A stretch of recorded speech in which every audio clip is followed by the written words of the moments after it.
Naam, assalamu alaikum warahmatullahi wabarakatuh. Naam, naitwa Ustazi Mrisho. Kuna changamoto kidogo ambayo watu wengi ambao huaga hawafahamu. Sawa? Unaweza ukapata mtu anakwambia, bwana ustadhi, mimi nataka unitoe jini mahaba. Sawa?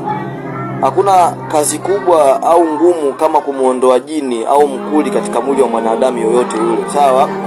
Unakuta mtu anaweza akwambia, bwana ustadhi, naomba uniondoe jini. Sawa, na kuondoa jini, na kuondoa vipi? Sawa?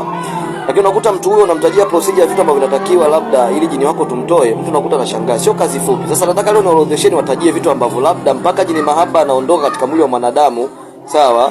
Anatoka kabisa katika mwili wa mwanadamu, jini mahaba mpaka anatoka katika mwili wa mwanadamu, sawa?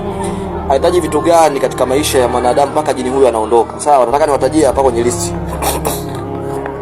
Ili kwamba hata kama mtu atakapokuja kwangu mimi asijiulize swali, asishangae kwamba ni vitu ambavyo nishamtajia na atakuwa anavifahamu. Sawa, jinsi ya kumuondoa jini mahaba. Sawa, kitu cha kwanza kabisa, sawa, huwezi kumtoa jini mahaba bila majani ya mkatakesi, ni uongo. Sawa, jini mahaba bila majani ya mkatakesi huwezi kumuondoa. Sawa, lakini vile vile kivumbasi pia kinahusika. Sawa, kuna dawa inaitwa mrehani pia unahusika.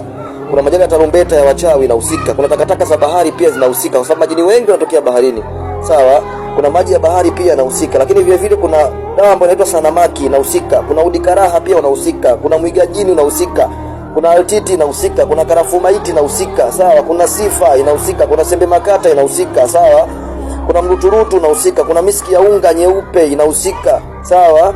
Vyote hivyo ni miongoni mwa nini, mwa dawa ambazo unachanganya wewe mpaka inafikia hatua jini mahaba fa nini anaondoka, kwa kiasi ambacho kwa mtu ambaye anahitaji huduma hii labda kwa wakati maalum, inshallah tanitafuta hapo chini kwa maelekezo zaidi, labda ni wapi nilipo, napatikana vipi, inshallah nitaacha namba zangu hapo. Asalamu alaykum wa barakatuh.